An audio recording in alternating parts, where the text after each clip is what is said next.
Good evening, everybody. Today it's really a great event to be, more so because, of course, the subject, we have the dignitaries who are experts who are going to be talking about it. It's an event which is in collaboration with AMA and FICCI. And I'm fortunate that I'm connected with both these institutes, so it gives me an additional pleasure, as well as I'm very happy about it. So that's something which is definitely a great thing today. Good evening, distinguished guests, esteemed panelists, and ladies and gentlemen. It is my distinct honor to welcome you all to today's panel discussion on the critical topic of new criminal laws.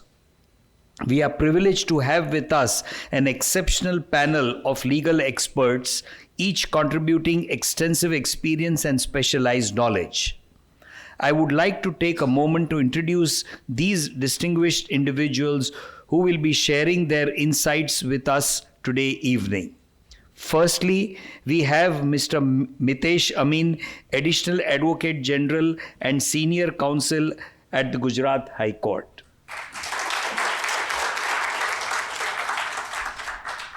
We are joined by Mr. Sanjay Thakkar, a senior lawyer at the Ahmedabad City Civil and Sessions Court.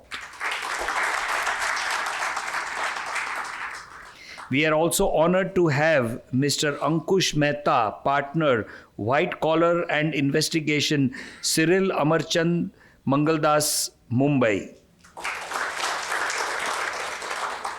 Lastly, Mr. Kapil Arora, partner, Disputes, Cyril Amarchand Mangaldas, New Delhi. Today's session will be moderated by Mr. Jatin Jalundwala, whose experience in managing complex legal dialogues and his keen understanding of legal issues will ensure a dynamic and thought-provoking discussion. The knowledge and experience of our esteemed panelists will help illuminate the path forward, and I'm confident we will all leave here today with a deeper understanding of the complexities surrounding this crucial subject. We now proceed with the felicitation of our esteemed panelists and invite them to, of course, they're already on the stage. So we'll just start with the felicitation. First, we'll have Mr. Mitesh Amin.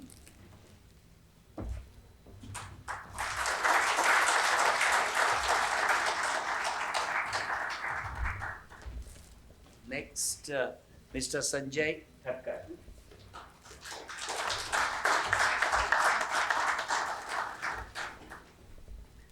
We have Mr. Ankush Mehta.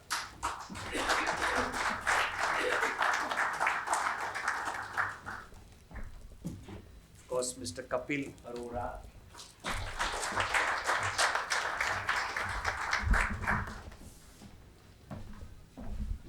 Yes, we have Mr. Jatin Jalundwala. No, but I mean today he has put in not many efforts in doing the whole thing, and I mean it's as much as you are important over here today for this event as everyone over here. With this, I hand over the baton to Jatin Bhai. Over to you, sir.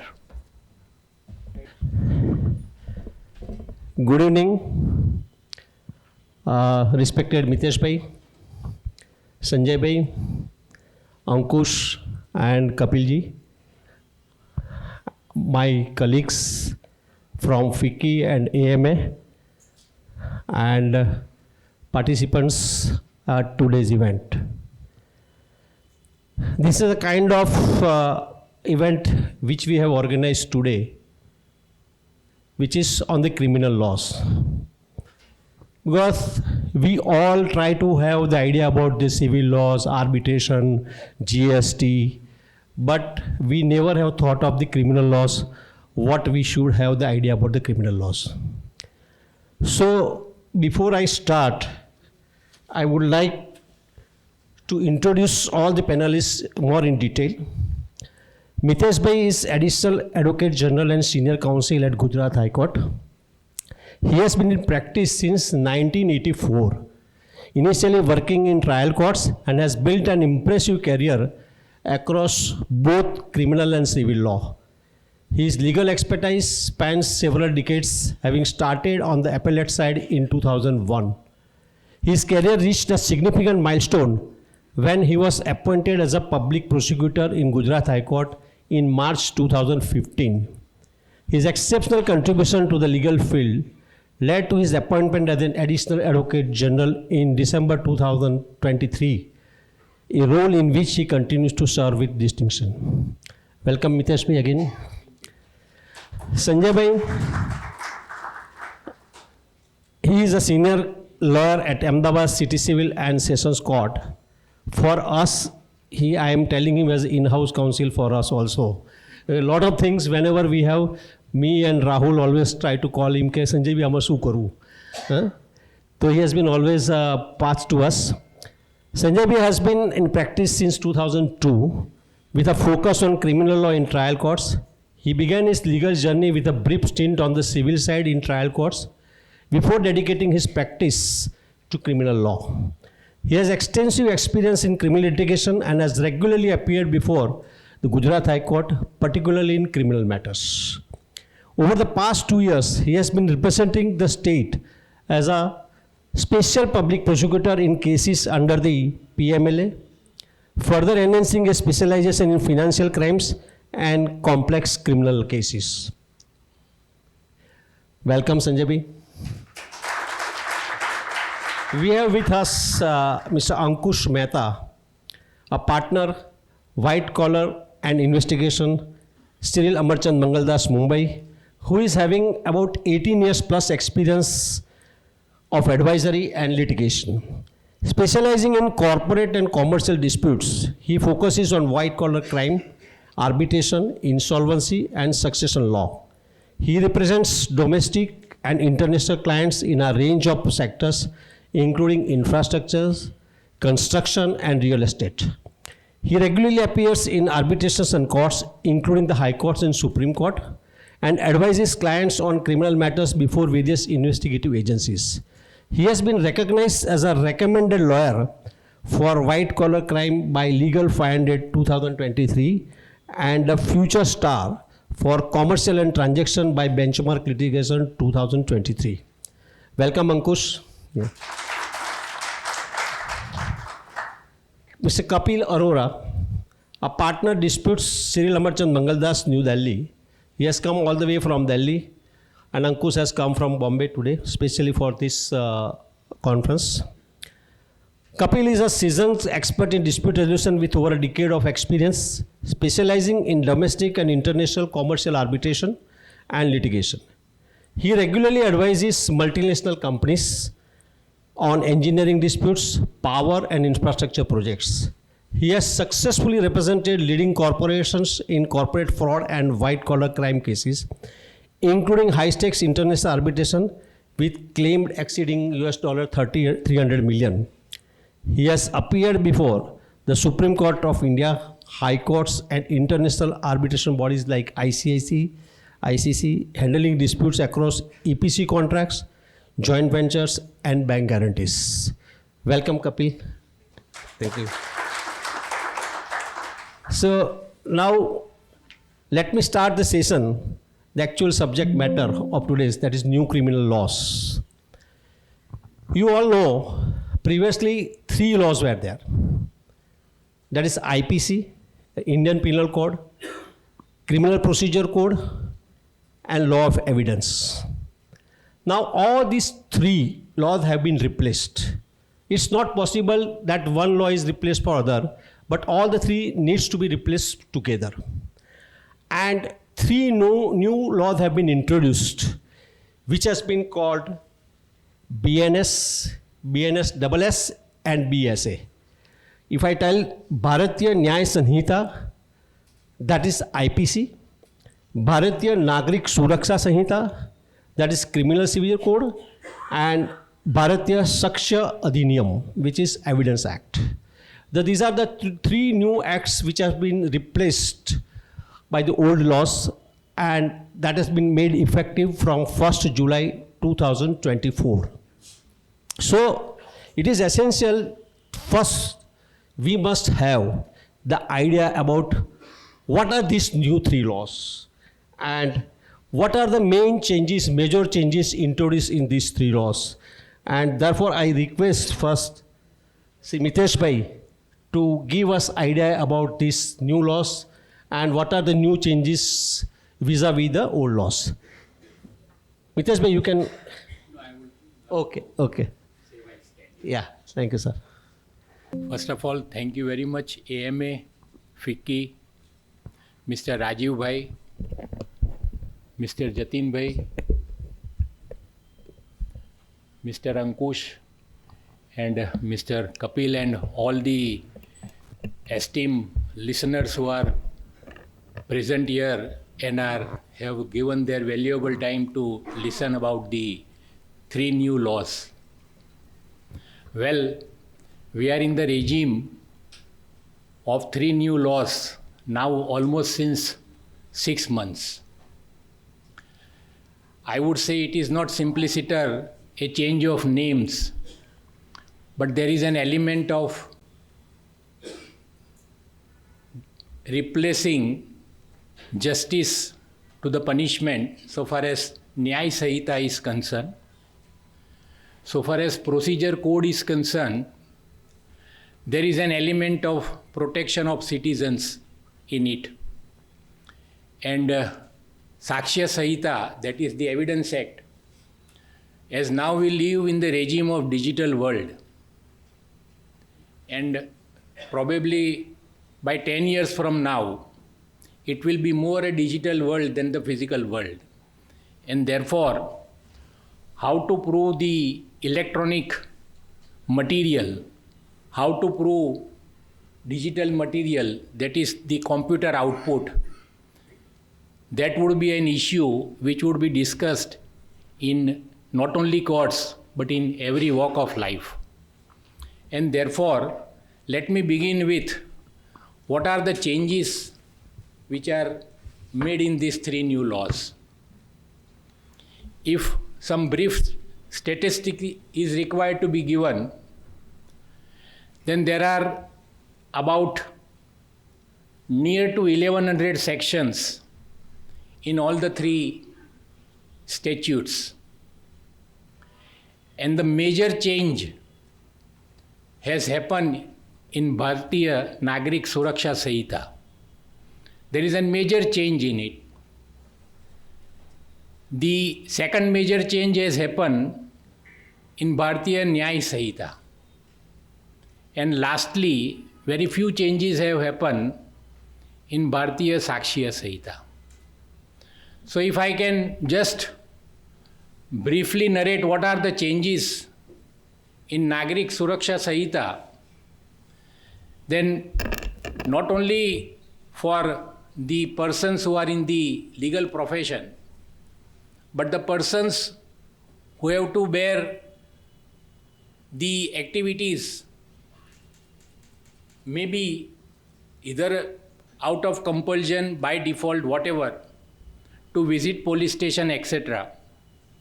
Then the first major change which I would certainly applaud is that for registration of FIR, a personal visit to the police station is not required. So if I am aggrieved for any offense which I had suffered, which is a cognizable offense, then certainly sitting at my home, I can give my FIR, and within 3 days thereafter, I can put my signature on that first information report. So for each and every citizen of our country, this is an act which the legislatures have considered to see that their time is saved. They have not to suffer any agony of visiting police station, refusal of their information being not registered, etc. So that, according to me, is the first major change which has happened. Secondly, going little legal on the subject, then with regard to default bail, when I say default bail, necessarily it is not that on non-completion of statutory period of investigation, the accused persons are granted default bail. But very relevant element which I can see in the new Sahita, that is Nagrik Suraksha Sahita, on the issue of default bail is, previously we had a regime or we had a provision that if the total period of punishment is, say for example, 10 years, and if the accused has suffered incarceration for around 5 years, that is half the period of sentence, then by default he would get bail. That was the provision which we had earlier. Rather, the provision or the necessity to enact that provision, because that was not the provision in the 1973 code, that came by virtue of an amendment few decades later to 1973.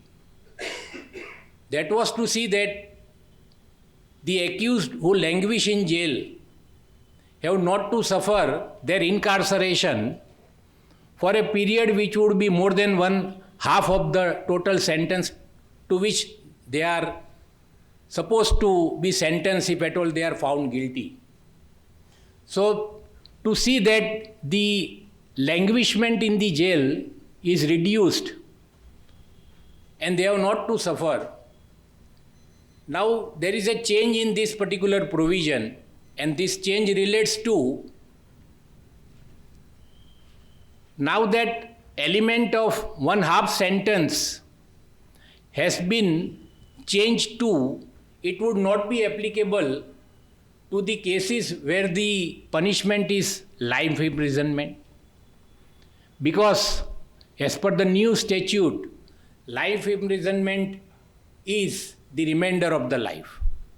So that aspect has now gone. The third aspect, well, there are other issues as well, so I will try to reduce my speak on the issues, or rather on the three different statutes. If I have to say more about it, then there is an element of zero FIR. Now, zero FIR element was already there in practice, but now it's a statute, inbuilt statute we have. So if I had suffered some agony or some criminal act at Kerala, and I am at somewhere in Madhya Pradesh, then I can very well register my FIR anywhere within Madhya Pradesh or the place where I am situated. And thereby, I have to save myself from the agony of traveling to Kerala or any other place for the registration of FIR. So these are the few aspects about the Nagrik Suraksha Sahita. Now switching over to the Nyay Sahita, from the word or the term itself, Nyay Sahita, previously we had penal code, that is punishment, and Nyay, that itself shows that there is an element of delivering justice. Well, that does not mean that it has become friendly legislation. Certainly it cannot be friendly, because we live in a world where there is more crime, and it is increasing day by day, not only in our country, but entire world. There is an element of criminality somewhere or the other. So there cannot be a friendly penal law, but there has to be an element of delivering justice, which is there in this Nyay Sahita. Therefore, the most important facet which I see, or which I can read in the Nyay Sahita, is the introduction of organized crime in the Nyay Sahita. Well, we have the first state. My friend Mr. Ankush comes from that state. That was the first state somewhere in 2001 or so.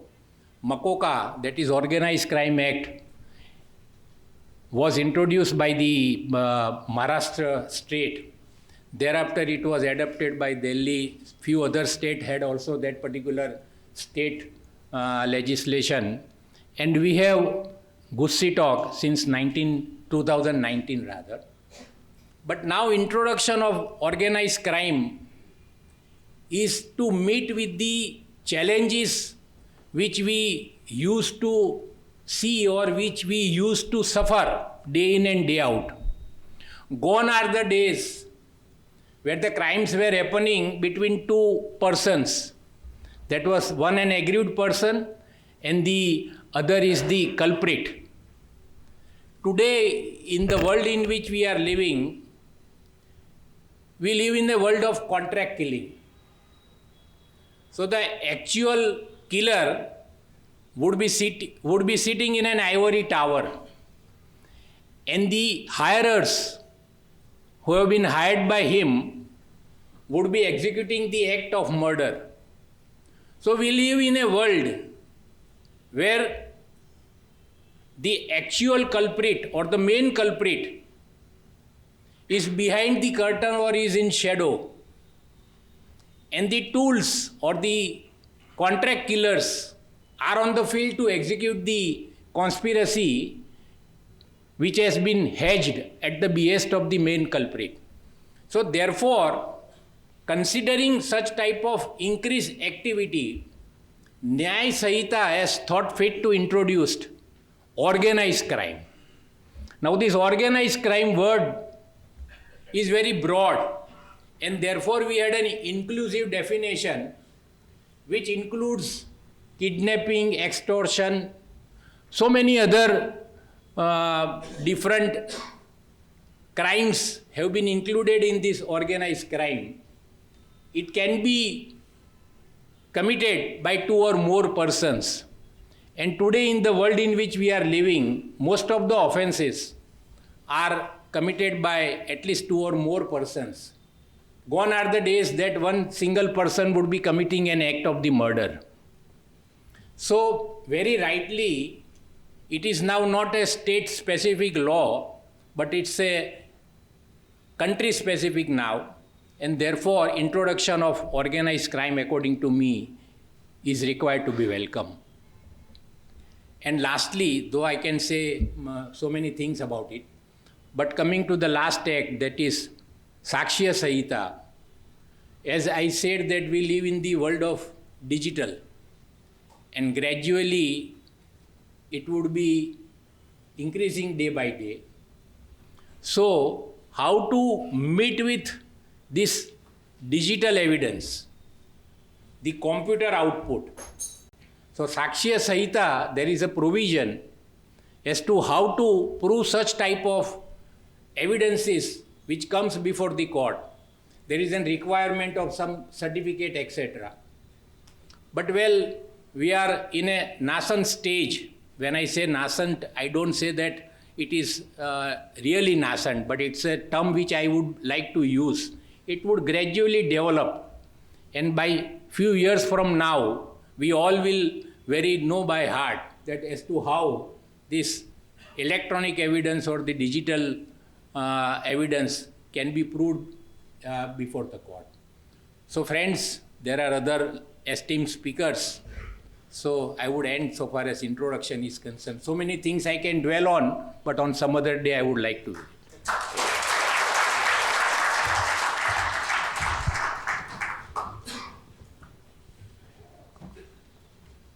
Thank you, sir. You have given a very brief introduction and highlighted the main provisions of these three new acts. And one of the points which is touching to everyone and to me, that previously it was called penal code, that is punishment code. And now the word is Nyaya. So everyone needs to be given Nyaya. That is the most important part Mitesh Bhai has brought to our notice. Now, I just would like to know from Sanjay Bhai, because he is day in, day out doing the work at Sessions Court and Magistrate Court and other places. How do you find, Sanjay Bhai, these three new laws have impacted speed, efficiency, effectiveness as far as today's situation is concerned.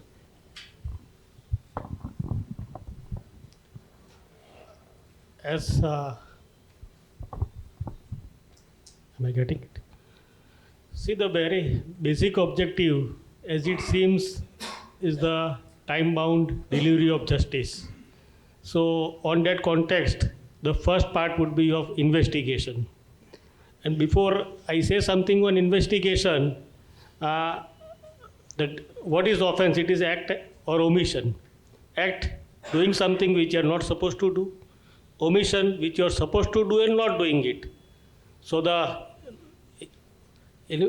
criminal law comes into motion.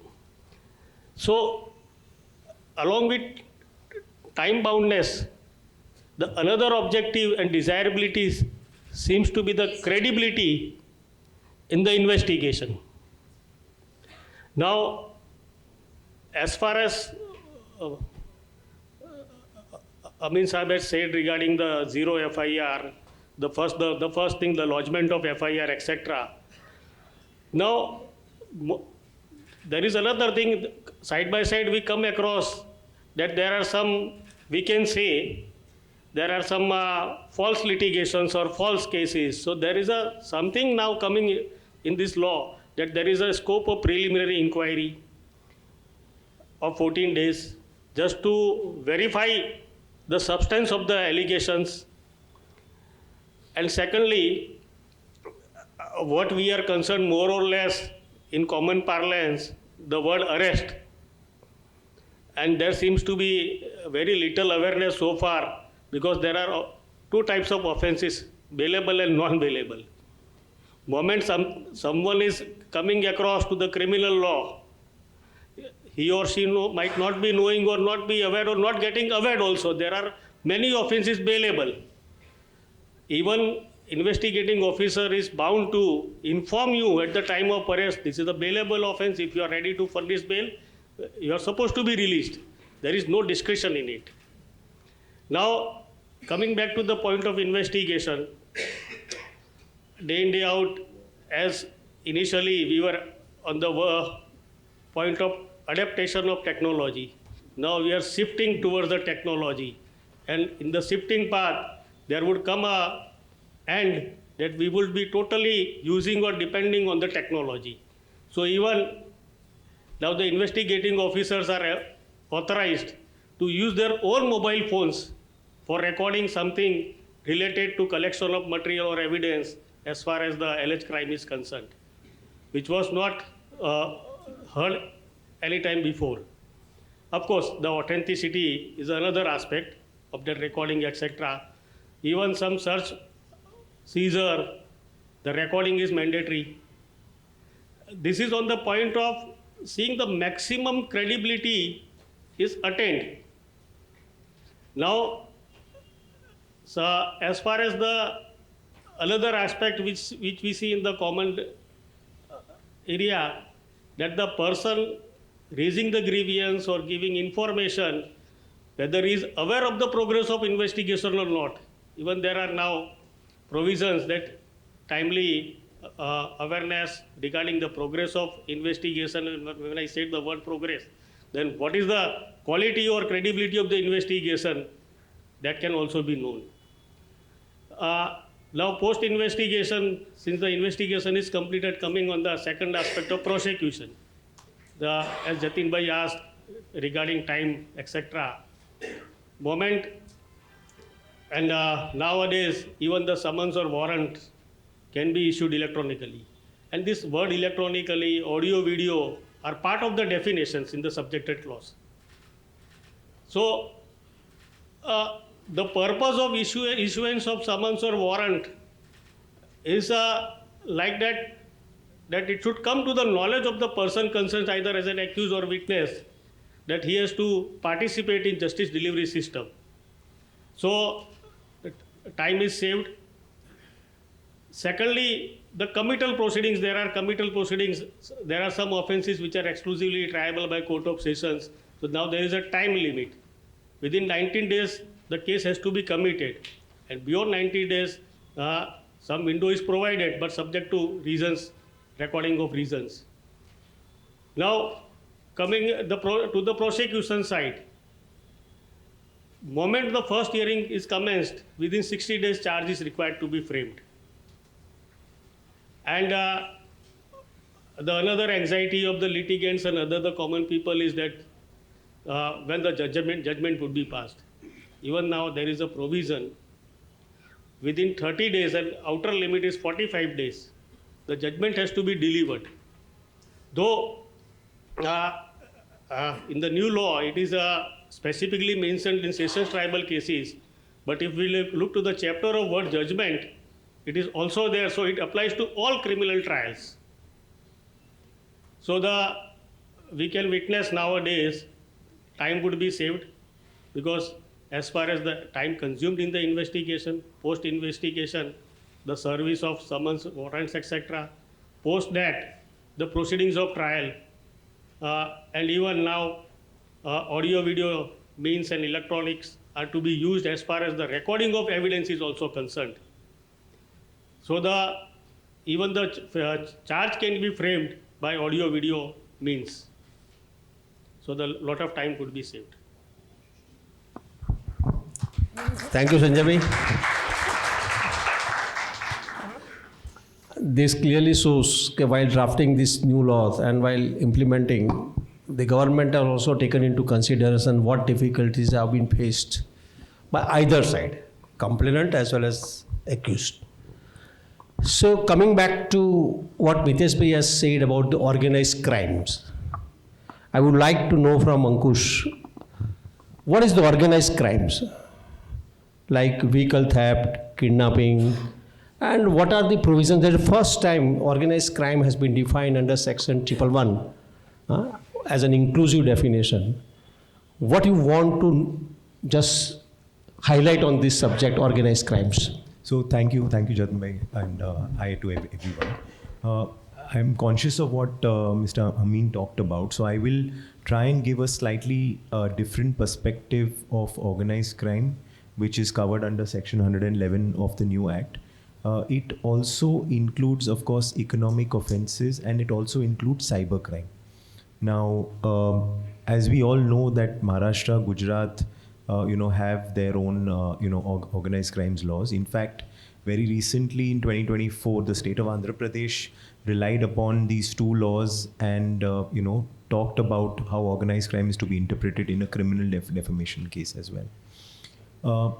Talking about cybercrime effectively is, as we all know today, cybercrime under the Information Technology Act is any act that happens through the device. It could be your mobile phone, it could be your iPad, it could be your computer, it could be, you're having a virtual meeting, etc.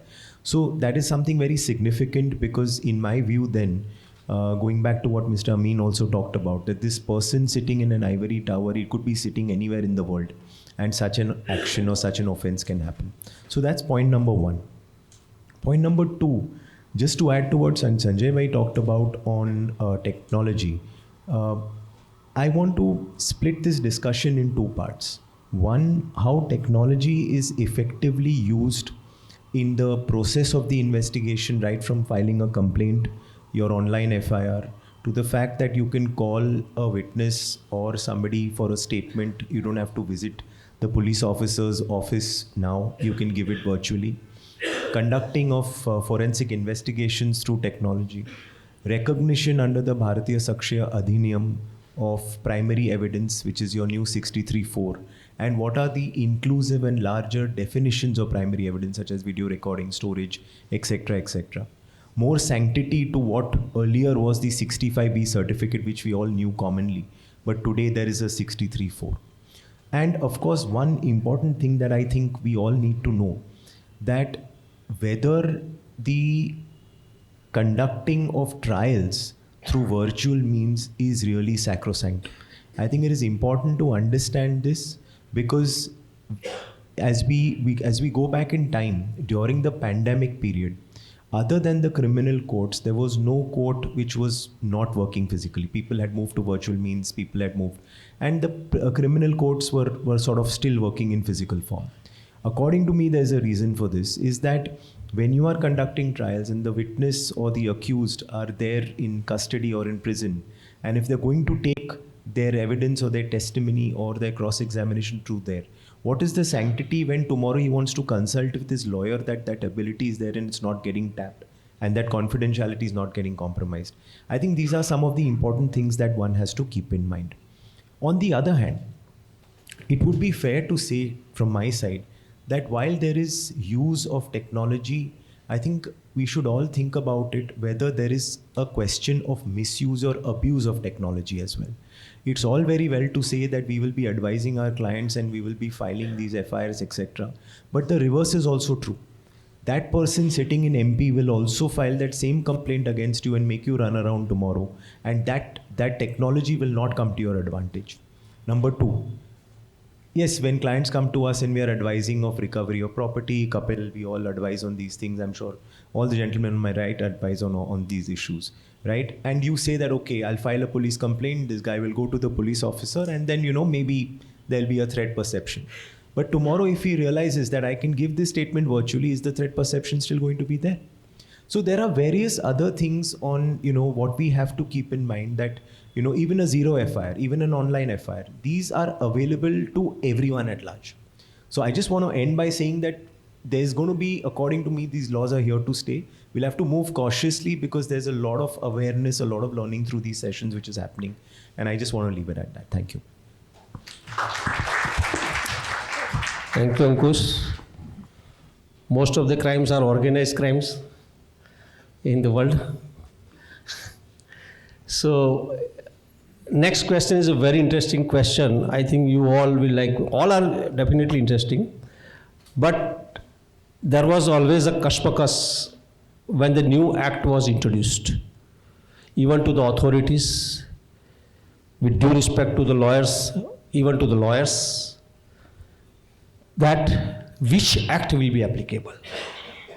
IPC, Criminal Procedure Code, or 3 new laws.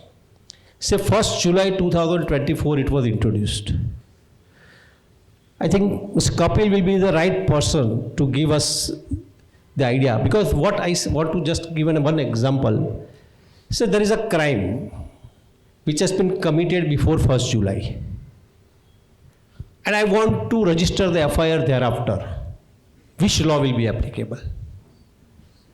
Secondly, sometimes some cases are going on under the IPC, then how those cases will be dealt with? I request Mr. Kapil to just throw some light on it. Thank you, sir, for this question. See, thankfully, the courts in India works exceptionally well. Though the new laws were introduced on 1st July, not only the general public, in fact, the lawyers was also in a dilemma, how we gonna use it? Because it takes time for the lawyers and the judges also to digest and interpret laws. And as Jatish Bhai was asking, that was the first question amongst the lawyer we were asking. If the crime has happened after 1st July or before 1st July, what we gonna do? But thankfully there are judgments to this effect, which has made life easier, clear, and now it is well settled principle, which has been recognized by the High Court, says, if the offense has been committed by 1st July, and if you are registering the FIR after the 1st of July, the FIR still will be registered under IPC, which is the older version of the Indian Penal Code, not the new version. But there is a benefit which the accused will get. Though the FIR is registered under the IPC, the procedure which is going to be followed for the purposes of arrest, investigation, and the trial will be as per the new CRPC. Similarly, for the cases which are pending since past and the trials are going on, wherever the trials were pending, they will continue with the older version of CRPC. The new CRPC will not be introduced. The trial will not be interfered in between. But as and when the trial is over and an appeal or a revision is filed, then the new law will be applicable. So now the position is very, very settled that how is going to be applicable and what is to be done. Thank you. So that means suppose a case is going on under IPC, Yes. and in India, some of the cases we are reading in the newspapers, a person at the age of 80 years, he was ordered to be jailed. And when the crime was committed, when he was at 40 years. Yes. So in such situation, IPC law will be continuing for number of years. Is it right? Yes.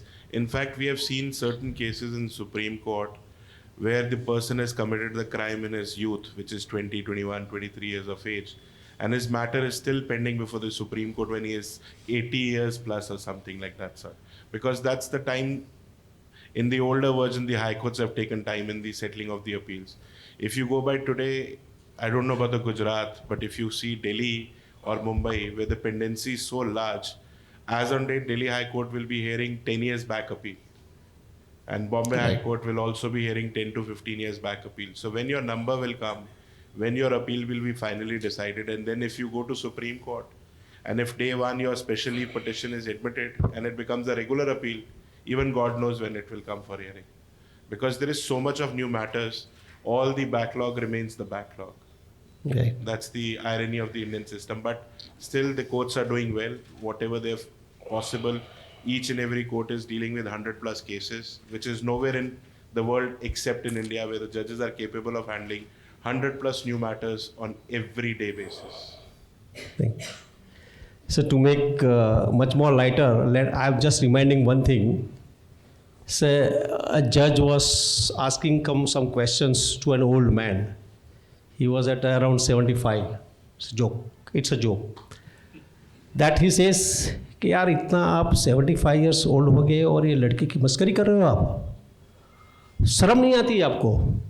He says that this event has happened when I was at 40 years of age, and today I have been brought here. So coming back, Mitesh Bhai has told about the EFIR. Now it is becoming very important for us that we may not have to go to the police station, and sometimes it has become difficult to get the FIR registered at the police station. धक्के पे धक्का खाओ, फिर भी FIR नहीं register होती unless you have some weight. Now I just would like to have idea about for Sanjay Bhai, what is EFIR and how it works? See, initially, Amin Saib has explained the filing of EFIR through through electronically. See, moment it is filed, then within 3 days, the informant has to sign it.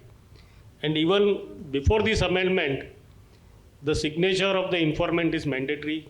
Supplying him the copy of FIR free of cost is also mandatory. It was also then. And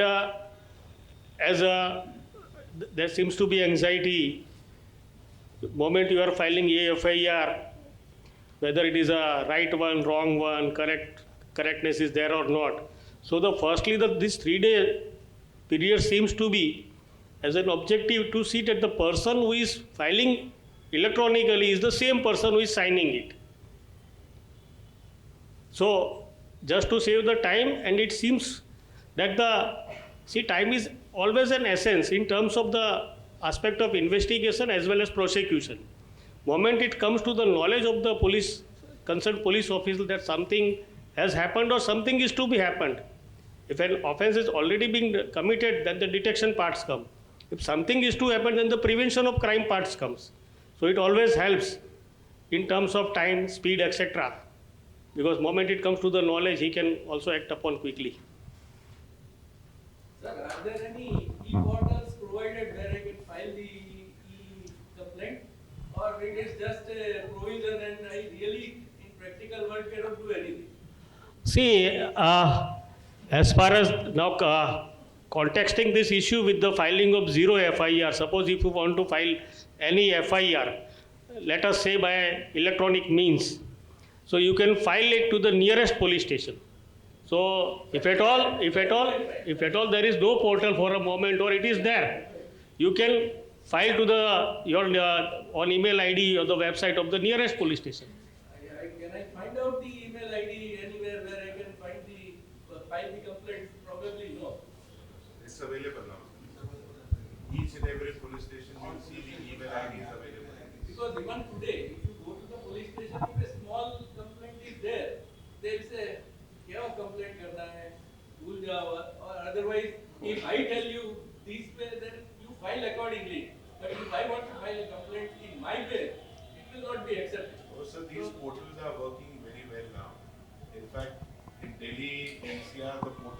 also there. And if the portals are not there, the email IDs of all the big police officers in their rank wise also are available. In fact, you would remember there were the days when you lose certain papers and you need to register an FIR. For example, you have lost your property documents or a passport or the other things. Now it's very easy. You go on the portal, register that you have lost your passport. Within 1 minute, you will get the registered non-cognizable FIR with you, which you can use as a document, and you don't have to go to the police station. So In government is trying to make your life easier. They started with ease of That's business. really what. No, in fact, same for cyber complaints, right? When you get hit by any deep fake, any phishing, hacking, any inquiry, the portals are extremely active and supportive to lodge your complaint immediately. I don't know, my experience was very bad. Some 3 months ago or 4 months ago when I had tried, it was actually not taking, even on phone it was not, no one was coming. So that was really. Okay. Well, in a lighter way, but this it actually has been made happened. more effective now. Going to the next one yeah. incident, since you mentioned lighter way. So we had gone to a police station to register something for our client, Yeah. and so we got talking. This was late at night, and we got talking, and when we got sort of build a rapport with the police officer, he told us, "आप lawyers को भी होता है ये issues." I said, I mean, I didn't understand. He saying magistrates साहब बैठे उधर उनका भी बैंक अकाउंट हैक हुआ. So I said, Sir, are there any provisions now how to conduct a criminal case? Can it be expedited in any? Sir, I think some questions are coming that way, and then you can ask my request to you, because otherwise the flow will not be there, and you will find out all the your reply in all the questions mostly. Yeah. So next question, one more is also an important one. Okay, when the summons are issued, if you see Section 138 of Negotiable Instrument Act, summons have been posted to the person wherever he stays, but it comes always back. Okay, person is not available, house is closed. So it happens number of times such things, and it is very difficult for a person to get a justice. In such situation, I would like to know from Ankush, now serving of the summons virtually is also possible, like WhatsApp or email. Can you just highlight? No, absolutely, Yeah. absolutely, Jatin. I think we've talked about the growth of technology, and it was only sort of fit that the new criminal laws and the evidence law, in fact, recognize how technology is to be used and summons is to be served. In fact, I'll take a step back and say even 1st July, prior to 1st July 24, there were enough cases where through WhatsApp or through emails or various other digital means, summons, intimations were served. Very often a police officer, if he wanted to serve a notice on you, would ask for your WhatsApp address and serve it. Now, at those points in time, and I'll just answer this question again, but at those points in time, how many of the clients really would want to say, what, the summons has come by WhatsApp, I'm not answering it. I don't think any of us would do that, right? We know that there is a summons which has come, and we know we need to attend to it. Yes, it may not be the formal means as per the CRPC then, but fine.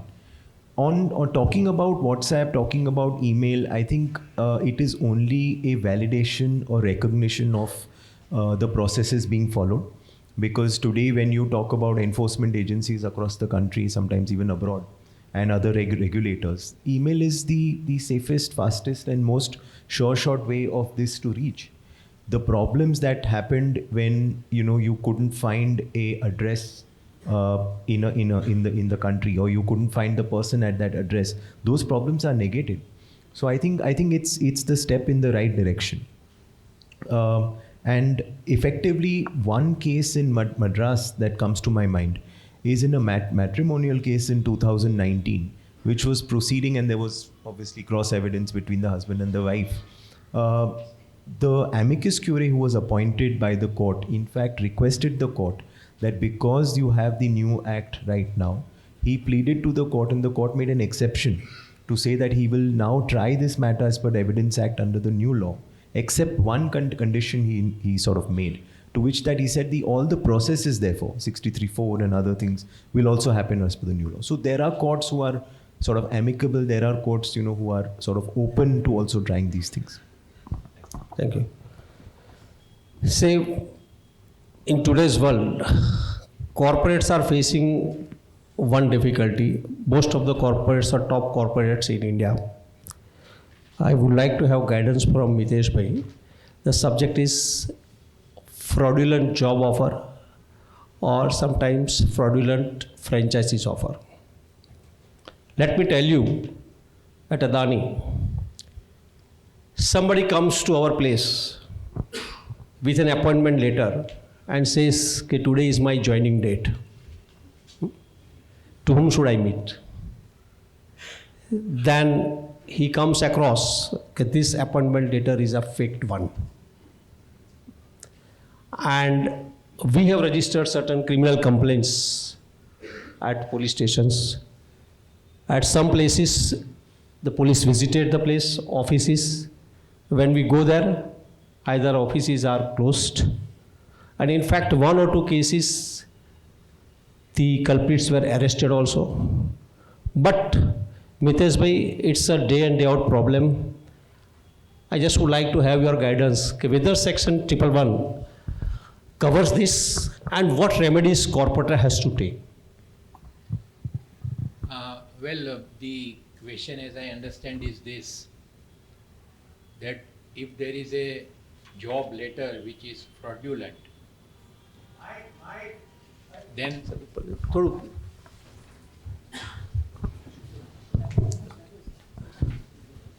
if there is a job letter which is fraudulent, then what is the remedy or what is the offense committed by the author of that particular fraudulent letter? Now, in context of this, if one examines the definition of organized crime along with petty organized crime, because we had organized crime as well as petty organized crime, and if we see both the penal sections together, it includes so many offenses, one of which is economic offense. In today's world, we had large-scale frauds on examination papers. We had lottery scam. Previously, we had not heard about it. And offense would affect large number of persons. So when you are saying that there is a fraudulent job letter, I don't think there would be one fraudulent job letter. Otherwise, it would be very easy to nab the person who had created that fraudulent job letter. So in a big companies or a big corporate house, there will be large number of such letters, if at all such letters are to be created. And therefore, by examining the definition of organized crime as well as petty organized crime, which includes economic offense, which also includes to an extent criminal breach of trust, cheating, etc., then closely examining this definition, this offense would be covered by this particular 2 penal sections. When it would be affecting large number of persons. Because the aggrieved party will not be the corporate house only. The aggrieved party would be the actual job seekers as well. Yeah, Considering it, both the sections, if closely examined, there is an answer that which offense is committed. Right, sir. Thank you. I now go back to one more point, like police search and seizure. Sanjay bhai, I think you might be experiencing day in day out. So, what are the provisions under the new act for this search and seizure? Is there any unlawful search and seizures, and what remedies are available to the accused? See, in the earlier law, the seizure part was there. As far as search warrant procedure regarding any female is abducted or any property stolen or subjected to the after commission of the crime is hidden or there. So search part was also there. Seizure part regarding police officer during the course of investigation seizing some property connected with the crime. He has to report to the concerned magistrate, etc. Now in the amended law, the provision regarding attachment of property is also there. Now this attachment of property, of course, connected to the crime being committed, some sort of involvement, discretionary involvement of the magistrate is also there. Suppose if any property is required to be attached connected to the crime being committed, then the application is given to the magistrate. Magistrate calls upon the subjectee of whose property is the matter of subject. He can have his say, but in a given circumstances, at interim orders can also be passed. So the new provision regarding attachment of the property is also there. Kapilji, a question related to search. Yes, sir. When a person is being searched, what provisions or protections are available to that person? Say for example, I have been told when your mobile is taken away by the police, in that case police can take away your mobile but cannot compel you to give the password. Is it correct, or what you can just add to this? Yes, sir. See, search and seizure initially was the domain where police used to misuse it sometime, because it's an immense power, right? If police today enters your premises and wants to search and seizure, the first thing which comes to the impression is they are police, you can't stop them. They are the one who can take away each and everything. I guess first and the foremost protection what a corporate has to see is, or an individual person has to see is, whether the police has the requisite search and seizure warrant. Do they have the authority to search and seizure? In fact, now sometimes you will see if the magistrates are so specific, they'll issue a specific order under what search and seizure they can carry out within the complex. So if you have a building of 8 stories and all 8 stories is your office, sometimes the search and seizure will only have the first floor. So you cannot allow police to enter the rest of the 7 floors. And what Sanjay Bhai was saying, I will also take that forward. For the first time under the criminal law, which was the attachment of property is there. So which is the immense power which has been given to the police. Earlier this power was only available to the ED when the prevention of money laundering was involved. But I guess the most affected sector would be the real estate sector. The moment you start attaching the real estate of a builder where there is allegation of crime, the police doesn't have the power only to attach it, and in case if the builder is committed at the end of the trial, the court will also have the power to sell that property and give that money to the home buyers. And what you were asking, the specific question was, as a matter of right which has been given to us by the Constitution of India, you are not supposed to give your passwords, whether it is for your laptop or the mobile. In fact, there are 2 latest examples for this. Mr. Kejriwal refused his password to the cops, and nothing was held against him. And in fact, for the first time recently on 13th of December, Supreme Court is examining this issue, where the ED was compelling someone that they will take over the entire data from their iPhone. Supreme Court has restrained the ED not to interfere with any of the data they cannot take.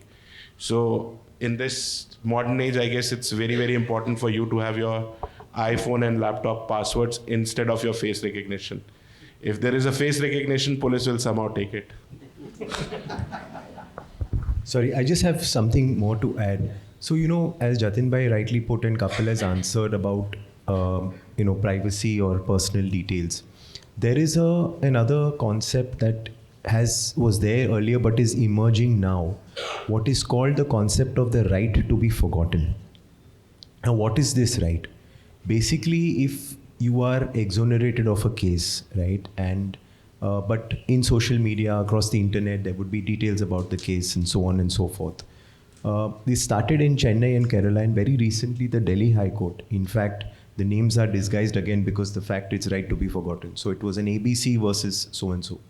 And where the court set out that today social media could be, you know, your WhatsApp, your Facebook, etc., etc. And it set down parameters as to that if this person has been discharged of a case, every single place in the World Wide Web where this person's name is shown is meticulously taken down. So I think that's a very important concept and the right. It goes back to our constitutional freedoms and right that otherwise there will be a social taboo, a sabotage at all points of time. You will be explaining to your employers, your family, your to-be wife, your to-be husband, God knows, right? And these are very, very sensitive and important things that I think are required. So yeah, the Delhi High Court has said that. Ankush, a question to you now also, okay, because search and seizure. After that, a small question or more question, which is of arrest. What are the new provisions or changes which has been made in the new law for the arrest? So I think Jatin bhai, great question again. Two things. One, more or less, the laws haven't changed that much in process. Talking about anticipatory bail, in my understanding, the discretion given to the judges a little more. There has been some resentment or debate or dialogue on the staggered custody bit, right? How it is to be spread out depending on the type of the offense, and therefore, the media or the negative views that are coming on this is that there's too much power in the hands of the police and it's not being held responsibility. There are also certain other relaxation provisions in my view, where if a person has served 1/3 or 1/2 of their sentence, then an application can be made by the Director General of Prisons or equivalent to have a sort of the person to be released on certain conditions. So those are the few things that I thought are relevant. Okay. Sanjay bhai, considering this arrest, I would like to know about what are the rights available to the arrest person during the police interrogation and thereafter, even at the time of bail. Say previously we were talking about 42 discharge and other things, and even at the time of arrest also. See, as far as arrest is concerned, the person arresting is required to make it clear in the nature of accusations of which had been the reason for the arrestee. So the nature of accusations are to be explained. As I said earlier, the bailability, non-bailability of the subjected offense. Apart from that, during the course of interrogation, he has a right to meet his lawyer, of course not throughout the duration of the interrogation period. As far as the maximum detention period, it is of 24 hours. Within 24 hours, for any further custody, if at all warranted, he has to be produced before the concerned magistrate, even otherwise also. If he is not released on bail or released, and even depending on the circumstances, even in non-bailable cases, if at all there is nothing in terms of sufficiency of evidence, even in non-bailable cases, police can release the accused after taking due bond. And any arrestee, as being protected constitutionally, cannot be a witness against himself or self. Yeah. Say nowadays we are seeing more cyber crime. Physical crimes versus cyber crimes, if you see, the rates of cyber crimes have gone up substantially. Would like Mitesh bhai, if you can help us to throw on lights about the cyber crimes and the provisions for that.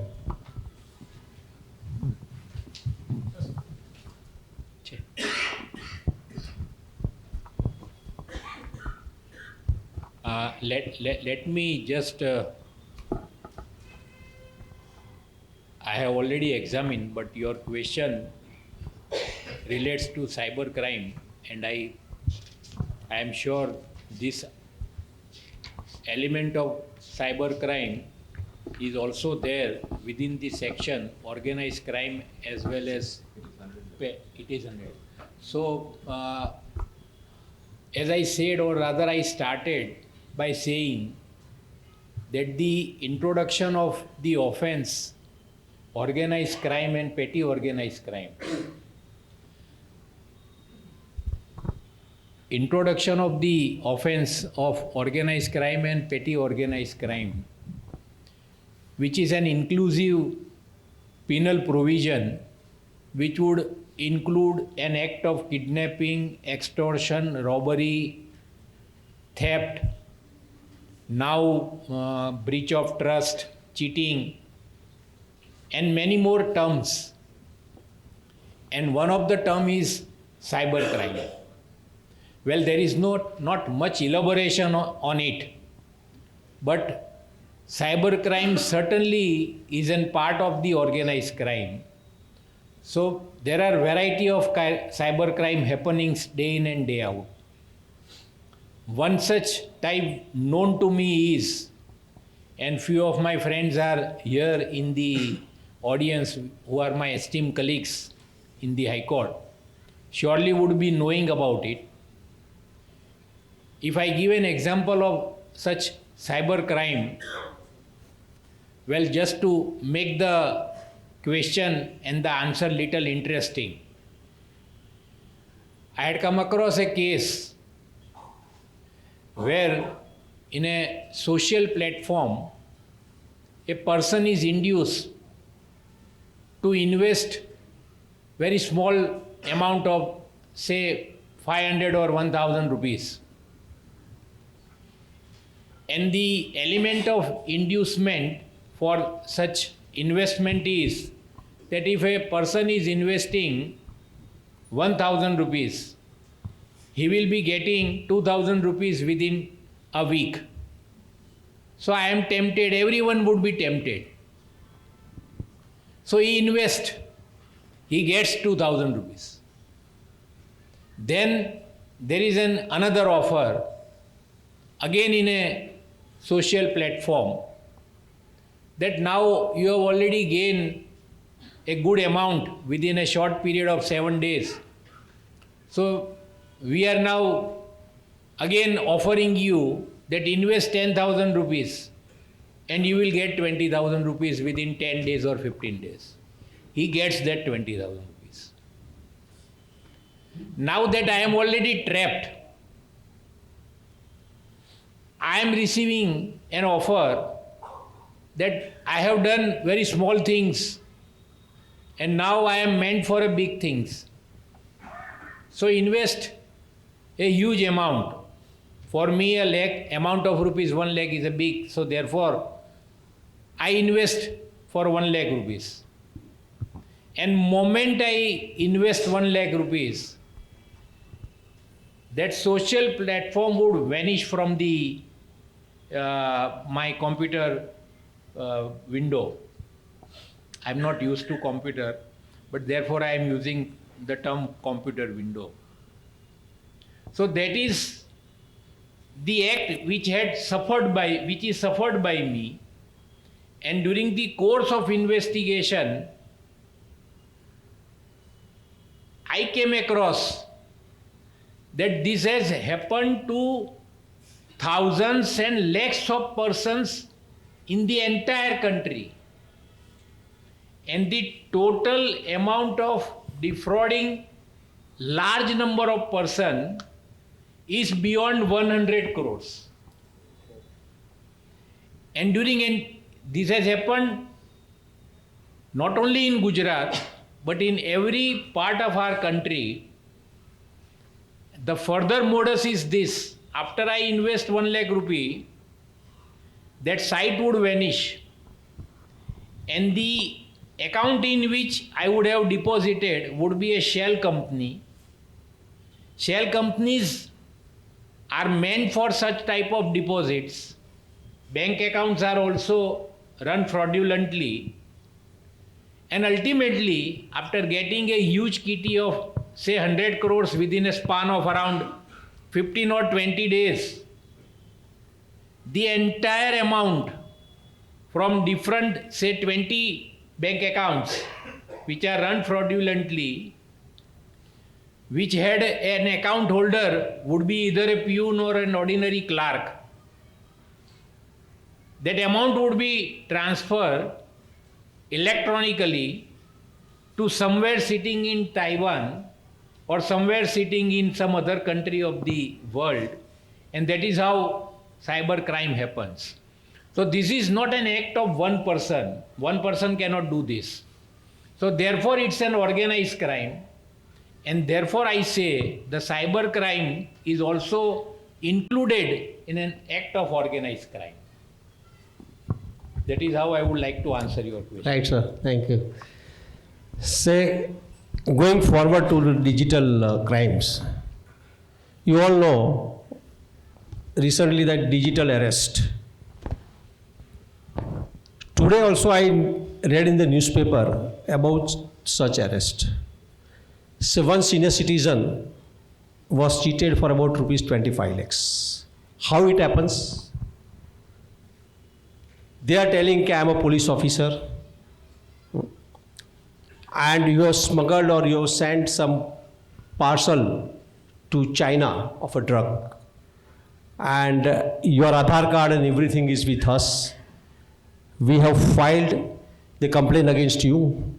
If you want to close, you pay so much. And that fellow, this particular things happened on 20th December, and few days back, that senior citizen has to pay rupees 25 lakhs. Such digital arrest, say for example, the voice of a particular, my son, they will say your son is so and so, you hear his voice and you pay so much amount, otherwise we will not do this. So Sanjay Bhai, I want to know from you, such digital arrest, what are the remedies available to such type of victims? Even you can tell what precaution has to be taken while taking over such phones. Sometimes we receive a message that you have used your mobile phone so much today that it will be closed today. So in such situation, I would like Sanjay Bhai first to tell what precautions prior to we should take, and even if such happens, what are the remedies available to the accused? Now, as far as the question is concerned, so any fraudster or cheater, if at all I say that means motive and opportunity. These are the three elements mainly as far as the commission of crime is concerned. So any person by impersonation, suggesting, saying in any means or modes regarding any fact to the person aggrieved, as far as digital arrest is concerned, he might be in some sense alluring you, coercing you, or making some threat, etc. Now, as far as the word I used, opportunity, so in my view, this seems to be complemented and supplemented from the other end also. The person aggrieved, if at all he is being suggested coercively that this is going to happen, this is already happened to you, as we go through the facts, there is some case, some enforcement, etc. regarding your presence is required or this will be done. So, if at all such offense is committed, of course, it cannot be without the supplemented, complemented, the term element of opportunity from the person aggrieved. The offenses relating to cheating, fraud, if at all some fake documents are used, and even forgery element is there. So the penal provisions are there for attraction. Now, as far as the coming to the prevention part of such episodes, nowadays even in a phone call we are having any caller tune regarding this subjected circumstance. And moment one has to be careful and rather vigilant and rather prompted. If at all such phones are coming, then definitely you are not supposed to cooperate to the person making a call. So in some sense that would rather reduce such offenses. Thank you, Sanjay Bhai. because day and out people are also getting international calls. So you should not accept, and according to me, you should delete immediately that number. Otherwise, what happens? Okay, by mistake also you will dial that number. So Kapilji, next question to you about what are the powers of the investigation authority in such situation, and what they can give recourse to the people. So before I take this question, I just wanted to give a live example on this digital arrest or how people are being scammed. Recently, one of my friend was in Delhi, who's a practicing lawyer, 20 years of experience. He bought a vape online, which is not legal these days. And he paid for that vape through his credit card. 10 minutes down the line, though he was a lawyer, he got a call that I'm such and such SHO, calling from such and such police station. So you have bought this vape and I want you to make such and such payment. See, the easiest way to do it is, 10 years back, 15 years back, we started getting calls for loans. Now, the ideal thing is the moment you hear that HDFC Bank loan, you just disconnect. So if somebody is trying to threaten you or do anything, 3 seconds, just disconnect and block that number. Even if there is a genuine police officer or whatever he is, attending his call is not an offense. And if police ever wants to arrest you, they will not call you that I want to arrest you. They'll arrest you and then they will tell you. We have never seen this, that I want to arrest you and, please be my guest or something. They will arrest you first. They will not call you first. So I guess the way we have been treating the other calls which are not required, whether these are promotional calls or others, these digital threat also, if you disconnect, block, I guess 99% of the problem will be finished. And they're very, very smart people because they know where you have done something wrong or you have gone somewhere out of the way. They'll try and pull out that information and use against you. And that is the reason people get threatened. People are scared. If you have not done wrong, why will you be scared? Whatever the small issue is, ignore it. And then take a legal recourse. Now coming back to the question of cyber, in case whatever it is. Fortunately, I was part of the first cyber case in India, which happened in 2006-2007, which was known as DPS MMS case. And how the sir was telling, one of the person was involved because he was the owner of Bazi.com, a website. And there was a clip which was sold on his website, and that clip was sold for 12 rupees. And he has to see that litigation for 7 years when he finally got the relief from the Supreme Court, wherein the Supreme Court said the vicarious liability is not there under the cybercrime. But the other accused persons are still under trial, which is pending in Delhi, which started in 2006. From that era to now, cybercrime has evolved. But until unless I'll believe that with these 3 new laws, we will have to bring amendment in our IT Act as well, because that's an old legislature. Now, if you see for the first time in India, or rather anywhere in the world, earlier the general impression was if you give a statement to the police, it's not admissible. But now the law has changed. Now police, during their investigation, will record your statement, whatever you're giving to the police. Again, whether it is related to cybercrime or not. And in case if they are able to convince the judge that this the statement was given by you out of your free will, that can be used against you. That's for the first time. Cybercrime is now part of each and everything. Whether it is an ED scam, cybercrime will be involved. Delhi excise matter. All the accused had to suffer the jail time because of not the excise violation, because the evidence related to the entire offense was related to cybercrime, because they all leave the traces, which you cannot, unless in the regular crime you can change the traces, but in digital world cybercrime you cannot change the trace. So that is the reason it's very, very important. So the protection, as one of the protection which was available, is that you don't give your passwords, they will not be able to access. But once the cops or the evidence, they have the trace, you will have to suffer the consequences. So one more thing, when we talk about cyber frauds and cybercrime, we would have all read in the newspaper for sure, and this became very, very active during the pandemic, where these Chinese loan apps, had come in, and they would do, again, it was not exactly as sir mentioned about, you give 1,000 rupees and you double it up. This was different. they said that we will give you a loan of 20,000 rupees, right? And you pay us back 27,000 rupees, example, in 1 week.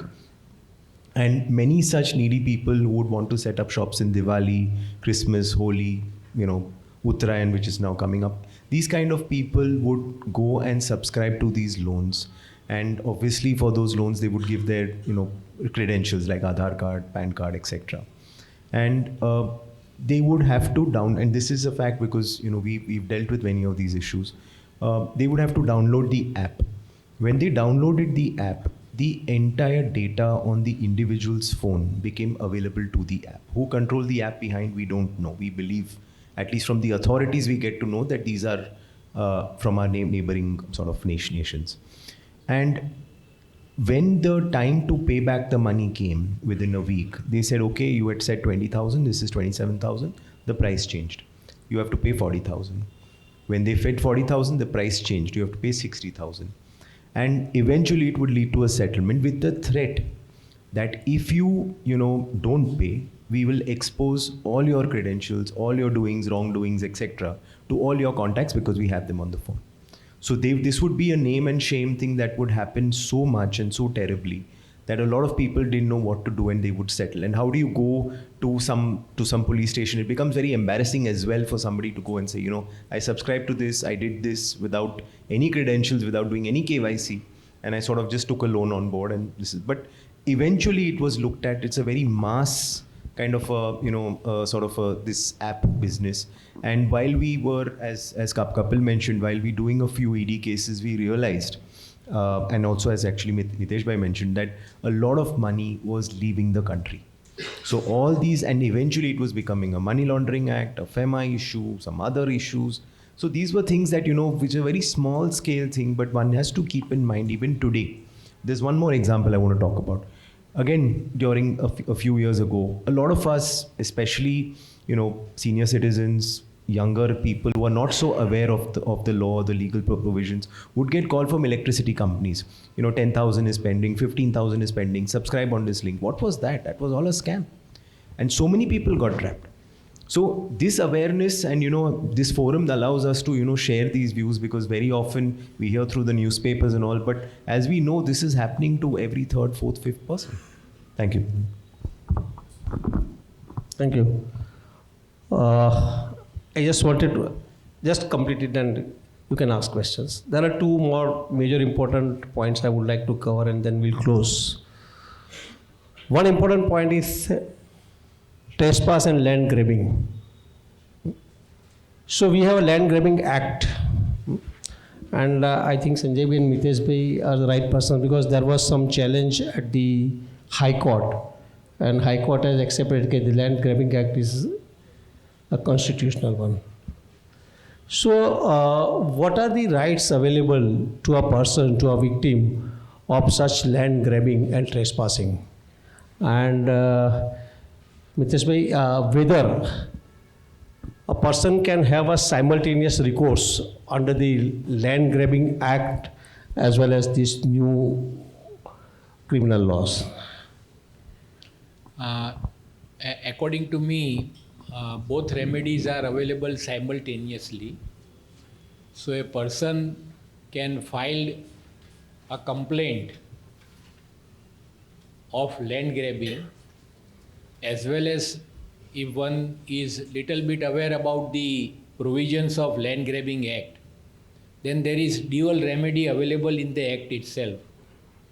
The moment there is a registration of an FIR, ultimately when the charge sheet is laid, it would be for the concerned judge not only to proceed pursuant to the initiation of criminal prosecution, but so far as civil remedy is concerned, that is with regard to restoration of land. If my land is grabbed and the person who is the grabber would be an accused in a criminal trial, but it would be for the judge as well as for the aggrieved party to convince the judge that though I have initiated the proceedings under a criminal law, that is a criminal feature of the Land Grabbing Act.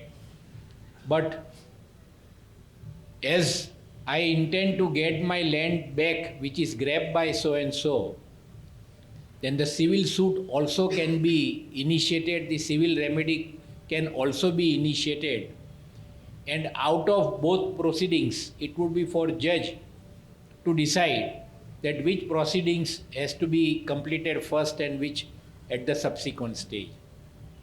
So this is how Land Grabbing Act stands for both the remedies are concerned, can be pursued simultaneously. Okay. Sanjay, we go. See, Land Grabbing Act, as Jatin Bhai said, it is required to be known police cannot register FIR directly. Firstly, there is a mechanism at district magistrate office. You have to file your complaint and they would verify the contents, and after verification of the contents of your allegations, it is recommended to the police to file an FIR. Now, as far as the prosecution of land grabbing offences is much easier, because the owner would not having the possession, and the possessor would not having the ownership rights in terms of any documents, etc.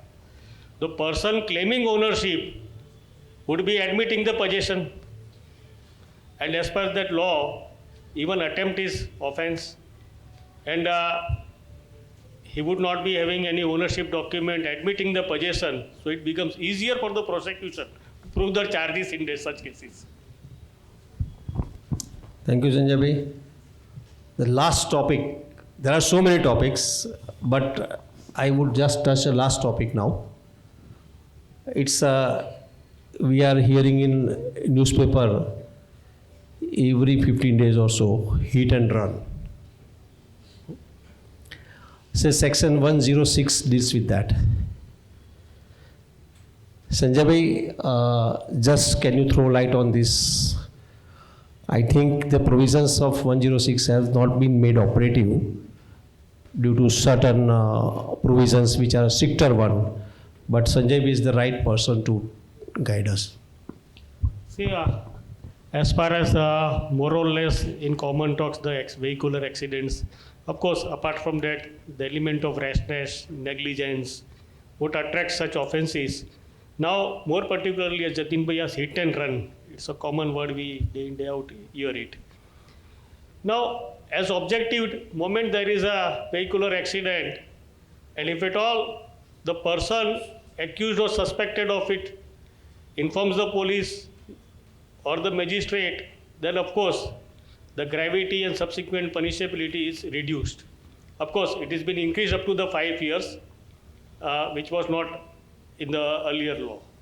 Now, as far as when I talk about the rashness and negligence, so for medical professionals, of course, registered medical practitioner, the punishability is up to 2 years in such fatal act resulting from rash or negligent act. Now, in another case, which is required to be noted and be aware, that if at all some accident is being done, and if you are running away from the spot without informing the police or magistrate or even some doctors, etc., then of course the punishability is up to 10 years, and that aspect of offense is made non-bailable.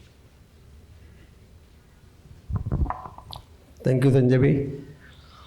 With this, I think there are other couple of subjects, but with the paucity of time, I will not take it forward. But I will request at least not more than 3 questions from the audience.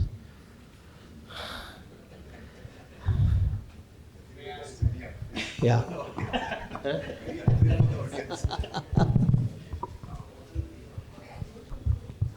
Digital arrest, it really be described as a cyber crime. To me, it appears that it is more stemming out of social behavior. Because general public believe that if you want to go to the police will always extort the money. So it is natural to pay the money and get out of it. And instead of challenging the police, the general public thinks that no, we should carry on.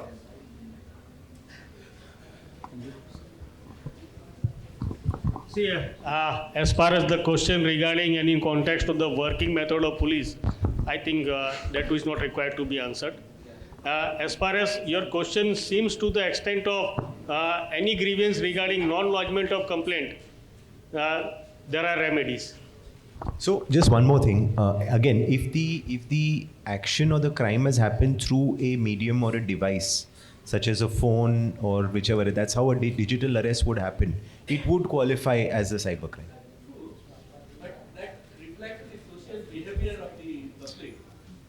That- They do not really, even if a police officer is doing wrong, he doesn't want to challenge it in the court or go to an advocate that this is a wrong thing done to me. He would rather compromise and pay the money and get out. That's not wholly true, sir, I guess. See, for example, you are on the road and you have not jumped the red light. Will you ever pay to the cops? The answer is no. But if you have jumped the red light, then you are taking a shortcut. It's not good that we should blame police on each and everything. I believe if you are on the right path, you will be resident to pay anything to the cops. It's both the sides. If you take a stand, I guess there are mediums like what sir was saying. Otherwise, Police is not collecting a 1100 crores in a digital arrest, then Yeah, just, sir, we can have just offline discussion because we should give some opportunity to others also. Just one small question. So my question, as additional AG sir mentioned that we live in a digital age and digital crimes are occurring. Most of the digital crimes are utilizing AI. And as of now, India doesn't have any special law regarding AI and its crimes. It is governed by IT Act and other guidelines by the Honorable Apex Court. So according to you, does India have a requirement to have a special law for AI, and what 3 key provisions would you keep if you are going to draft the law? What 3 key provisions regarding AI laws or cyber AI crime related laws would you keep in the statute if you are drafting the law? Okay, I'll just take a shot. So I think great question. It should, but hopefully the Information Technology Act of 2000 should be now, at least in our view, or we were talking else, separately, should be updated, as of today, because there are so many concepts such as what you talked about, or what we've been talking about, deep fakes or phishing, hacking, which is not recognized. We're all going and interpreting this in various other, sort of through other laws to come to the aid of, the resolution of the issue. As far as what should be included in the act, I'm not a lawmaker, but let's assume I'm sitting in that chair right now of a lawmaker. I would say that it should be a cross-border, very wide and far-reaching kind of a law. It should not be jurisdiction-specific because this can happen from anywhere, right? That's number one. I'll give Kapil the opportunity to answer number 2. See, if I be given a chance, instead of making a good law, I'll make a stringent law. See, why the cybercrime is happening is twofold. Anybody can go and buy a mobile SIM card today. If you make it a must, like in US, until unless there is a security number, you'll not be given anything. And that is what the government is trying to do with our Aadhaar and PAN card. If we have a genuine Aadhaar card and if it is linked to your mobile or the phone number, you will be scared to do crime. Similarly, if your internet usage, if the law has recognized that the right person is using and we have all the details, then you will again be, scared of committing a crime.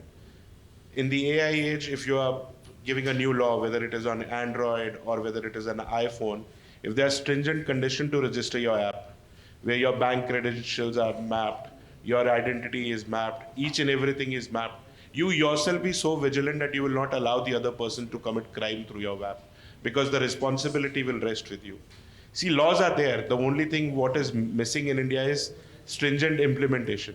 You go to Europe, you follow each and everything. You go to US, you follow each and everything because you're scared of those laws. The moment we will have implication of law in place, I guess we have excellent laws in our country. The only thing is size of the country is the population is so huge. That is the whole problem. But we are on right track, and I guess 10 years down the line, inshallah, everything will be fine. Let's hope for the best. Thank you. Now I invite Jatin Trivedi to have a vote of thanks. Prior to that, I also would like to compliment 3 persons who have worked with me. Mr. Rahul Pandya, Mr. Jay Upadhyay, and Mr. Monarch Gehlot. They were the three people for the scene behind. And before Jatin will give vote of thanks, let me put a disclaimer that this particular whole seminar, that is conference, is the questions which have been asked by me are my own questions. Similarly, the esteemed panelists who have given the answers, these are only their views, and therefore this cannot be considered completely because it's a disclaimer while closing this criminal conference. Thank you. Jatin bhai. Basically, no free advice. Free advice will be offline. Lawyer doesn't bind by their words, usually. So, nonetheless, good evening, friends. Thank you, Jatin bhai, for a wonderful moderating. First of all, big round of applause for the Jatin bhai because he's the one who has designed the entire panel. As being a chair to the legal committee at the Gujarat State Council, he has been looking for this opportunity, and thank you, Mitesh bhai, for giving us that opportunity to design this. Mitesh bhai, it was really, I would say, really great pleasure to hear you as, from out of the court, right? We keep on hearing you every time in the court, but this was completely different. So thank you very much for your insightful thoughts on how it is shifting the paradigm from the old conventional laws to the new criminal laws with a few amendments. And I really appreciate the government that there is a need of an hour and the government has come up with the idea or the amendment. Obviously, experts have suggested and government has agreed to that is the zero FIR. That is something which is really commendable. And for the general public, zero FIR is something which is very useful for every citizen of the country, and I'm sure that we all will be getting benefit out of it. Not today, maybe tomorrow, or maybe day after. I wish nobody required that, but still, it is very easy and it is very citizen-friendly amendment which is brought by the government of India. So, a big round of applause for the government of India on that. Sanjay bhai, I would say Sanjay bhai is like a dear friend to us, and Jatin bhai, I take a privilege of saying that he's not only a retainer for Adani. Probably, if you ask the practitioner sitting here, he's almost retainer for everybody. So every practitioner, irrespective whether he is into the IP or not, but Sanjay bhai is the one person to go in case if you have any criminal advice or any matter which is pertaining to the criminal law. Sanjay bhai is the encyclopedia. Undoubtedly, the designer of the encyclopedia is sitting beside him. So Mitesh bhai is the mentor to Sanjay bhai. So we have a two doyen of from the Gujarat, and they have changed the Gujarat criminal law as of now more favorable to the citizens. So thank you very much. I would like to add it is 24/7. Yes, 100%. Sanjay bhai is even Mitesh bhai was also right. So nonetheless, Alok and Kapil, Ankush and Kapil, we being a little biased, being a Gujarati, because these two are the Gujaratis. Oh, you're Gujarati, all right. But from Gujarat, right? So in a Gujarat, we always say that the bhai or a band. When we say bhai or a band, they become a part of the family. But nonetheless, you are also part of the family. So Kapil and Ankush, thank you very much for your practical experience sharing.